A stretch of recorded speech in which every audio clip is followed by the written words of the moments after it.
Bonjour à tous, j'espère que vous allez bien, je suis très heureuse de vous retrouver encore une fois pour cette nouvelle vidéo.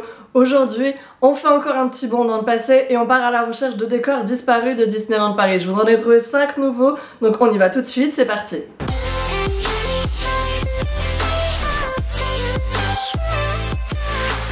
Alors c'est parti pour les décors disparus de Disneyland Paris épisode 2. Alors franchement je pense qu'il va y avoir quand même beaucoup d'épisodes de cette petite série de vidéos voilà, sur ma chaîne, parce que des choses qui ont évolué, qui ont disparu, qui ont été remplacées à Disneyland Paris, au-delà des attractions disparues bien sûr dont je vous parle très régulièrement ici sur ma chaîne, il y a bien sûr des petits morceaux de décor, des petites choses qui évoluent pour lesquelles je peux pas faire une vidéo à proprement parler, vous allez voir pourquoi dans la vidéo d'aujourd'hui, mais qui méritent quand même un petit peu notre attention et qui pour les chasseurs du vintage que nous sommes, les amateurs de nostalgie et les fans surtout de la première heure de Disneyland Paris ont leur importance, donc j'ai envie d'en parler encore une fois aujourd'hui. Le premier décor dont j'ai envie de vous parler aujourd'hui, c'est quelque chose que je vois pas mal quand même quand je fais mes recherches sur les attractions disparues, justement, ça concerne le Waltz. Alors le Waltz, c'est un restaurant qui me manque tellement. J'avais un espoir en 2020, c'était de voir revenir le Disneyland Railroad. Bon, bah mon espoir pour 2021 les gars, c'est de voir rouvrir le Waltz, an American Restaurant, sur Main Street USA. Donc je sais pas, si quelqu'un m'entend et entend les fans que nous sommes, s'il vous plaît, rendez-nous le Waltz. Le Waltz, donc pour revenir dessus, c'était à mon sens le meilleur restaurant de Disneyland Paris. J'avais d'ailleurs fait un food tour là-bas il y a 2 ans il me semble, un été, et on mangeait tellement bien là-bas. Et c'est un restaurant plein d'authenticité, plein d'histoire, c'est un musée ce truc, tellement c'est beau. Et donc il se trouve sur Main Street USA, du côté gauche quand vous allez en direction du château. C'est un restaurant un petit peu cher évidemment, avec un service vraiment premium, plutôt luxueux clairement, qui s'adresse je dirais plutôt pour les couples, ou en tout cas aux familles qui ont un certain budget quand même à accorder pardon, à tout ce qui est restauration voilà, lors d'un séjour, mais surtout à mon sens c'était un musée et c'était peut-être le lieu qui avait le plus d'histoire sur Main Street USA depuis 1992. Et ce restaurant, vous le savez, il est juste à côté de Lily's Boutique. Donc Lily's Boutique qui est une boutique aujourd'hui qui ne vend que des choses pour la maison, voilà, de la vaisselle, des serviettes, du linge de maison, voilà, ce genre de choses, et qui faisait à la base partie du Waltz, qui était donc en fait la salle située au rez-de-chaussée du restaurant. Donc aujourd'hui il n'y a plus de salle au rez-de-chaussée du restaurant Waltz, et d'ailleurs à la limite si vous voulez je vous raconterai un petit peu l'histoire de ce restaurant et comment il a évolué au fil du temps. Si ça vous intéresse, dites-le moi en commentaire. Mais en attendant, ce que j'ai envie de vous montrer aujourd'hui, voilà, je m'éparpille, je suis tellement bonne moi pour synthétiser. Ce que j'ai envie de vous montrer aujourd'hui, c'est cette photo là, regardez, ou en tout cas ces photos là, parce qu'il me semble que j'en ai plusieurs, où on peut voir que le Waltz auparavant avait une terrasse sur Flower Street. Donc à l'époque c'était possible de manger en extérieur dans ce restaurant gastronomique de Disneyland Paris. C'est plus le cas depuis des années, voilà, surtout depuis que l'étage, enfin le rez-de-chaussée a fermé et a été transformé en boutique. Neko, est-ce que tu crois que c'est le moment? Non, c'est pas le moment de chasser les feuilles qui volent sur la terrasse. Tu arrêtes! Donc je sais pas exactement quand est-ce que cette terrasse extérieure a fermé. Si vous le savez, vous en commentaire, n'hésitez pas bien sûr à nous en informer. C'est toujours très intéressant pour moi d'apprendre à ce niveau-là de vous qui êtes là pour certains depuis bien plus longtemps que moi. Donc vraiment c'est très enrichissant. Si vous avez cette info, n'hésitez pas à me la donner en commentaire. Deuxième décor qui a disparu à Disneyland Paris au fil du temps, la fresque au plafond de Constellation. Cette fresque, j'en avais vu quelques morceaux quand j'avais fait mes recherches, vous savez, sur le Visionarium, voilà, sur Discoveryland, quand il a ouvert en 1992, et toute cette époque vraiment steampunk, Jules Verne. Et là, l'été dernier, je sais pas si vous avez suivi un petit peu, je vous ai montré dans un haul 100% vintage que j'ai fait, que j'avais acheté un bouquin sur Euro Disney, le livre qui était vendu donc à l'ouverture du parc Disneyland le 12 avril 1992.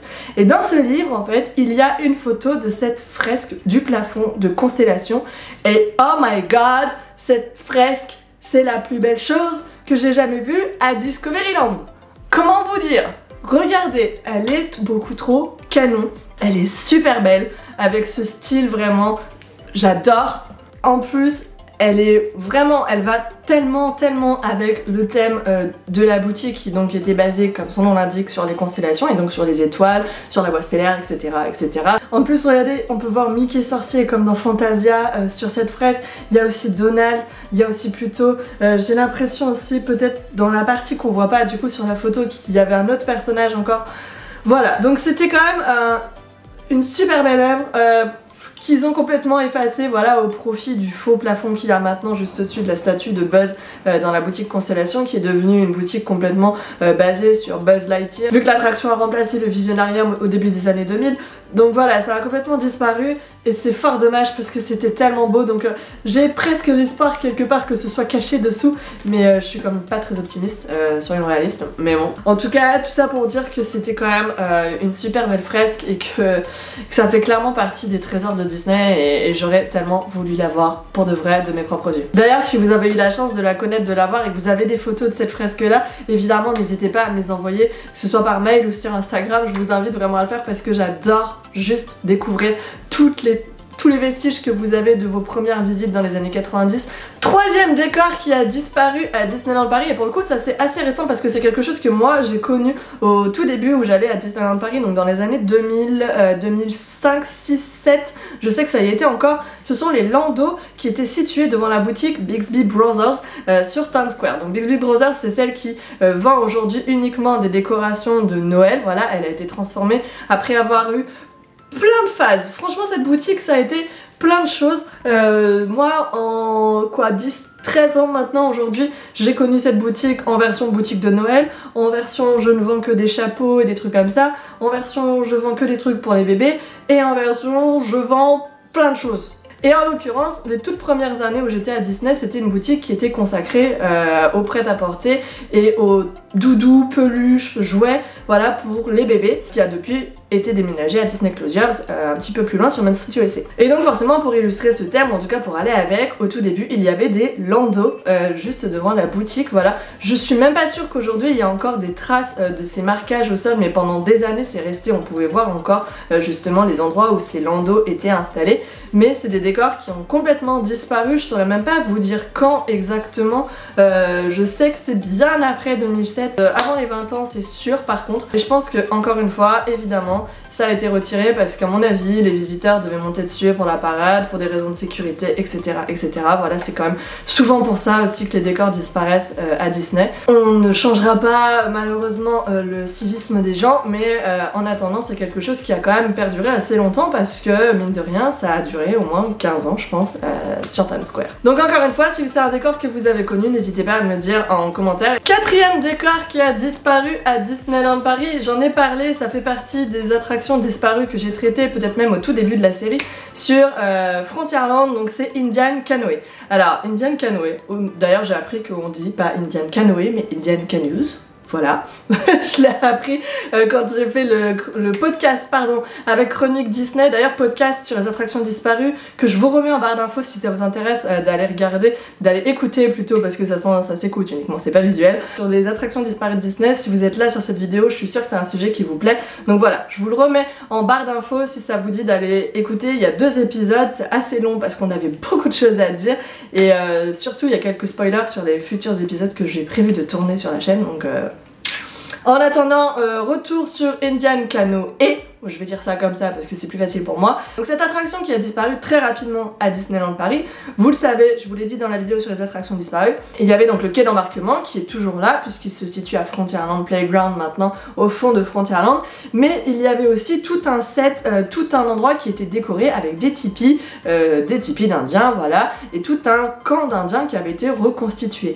Je n'avais absolument pas connaissance de ce décor là, je l'avais jamais vu et encore une fois, c'est un décor que j'ai retrouvé dans ce livre là, voilà, que j'ai acheté cet été sur eBay et on peut voir sur la photo que je vous mets juste là à quoi ressemblait ce décor et il était super bien fait, il était très grand quand même, j'arrive pas vraiment à le situer donc vraiment j'insiste là-dessus, si vous avez eu la chance de connaître cette attraction à cette époque en 1992 ou 1993 et que vous savez où il était situé, n'hésitez pas à me le préciser en commentaire, c'est vraiment très intéressant pour moi parce que là j'arrive pas à me rendre compte si c'est face au quai d'embarquement des canoës ou si c'est au niveau du parcours, voilà, que pouvaient faire les canoës quand ils embarquaient les visiteurs, mais en attendant c'était quand même un décor très abouti comme on peut les voir un petit peu je pense quand vous êtes dans le Disneyland Railroad, vous traversez plusieurs décors, notamment un camp abandonné, voilà, d'explorateurs à la Indiana Jones, et je pense peut-être que c'était quelque chose qui était situé sur les rives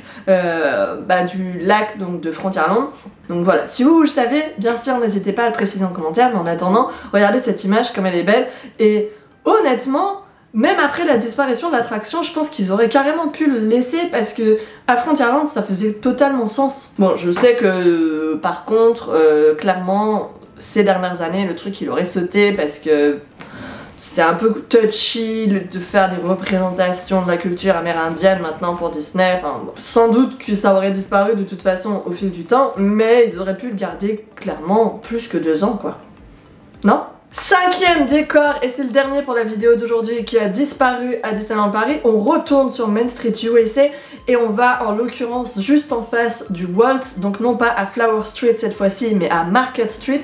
Et vous avez sans doute remarqué cette espèce de corner, ou en tout cas cette espèce de stand qui est adjacent à la boutique Main Street Motors et qui est juste en face de la terrasse du Market House Daily. Vous vous êtes jamais demandé ce que c'était que cette espèce de stand qui aujourd'hui ne sert à rien d'autre peut-être qu'à poser les trucs, les sanitizers, là, enfin les pour nettoyer les tables aux cast members.